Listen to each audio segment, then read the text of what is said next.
Армысыздар достар, сіздермен бірге шебер арнасы. Бүгін мен сіздермен есіктің алдына осындай баспалдақты қалай құйғанымен бөлісетін боламын. Бірінші, есіктің топсасынан бірдей қашықтықта қазықтарды қағып, оған қаңылтырдан опалубканы бекітеміз. Опалубканың ішін ірі толтырғыштармен, тастармен толтырамыз. Сосын бетонды езіп, бетон қоямыз. Қазықтар неғұрлым көп болса, сіздің баспалдағыңыз соғұрлым шеңбер тәрізді болып шығады. Бетон қатқаннан кейін міндетті түрде суарамыз.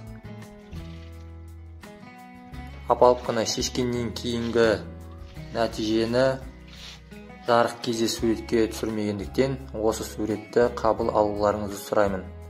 Назарларыңызға рахмет. Видео ұнаған болса лайк басыңыздар, комментарий қалдырып, каналға тіркеліп кетіңіздер.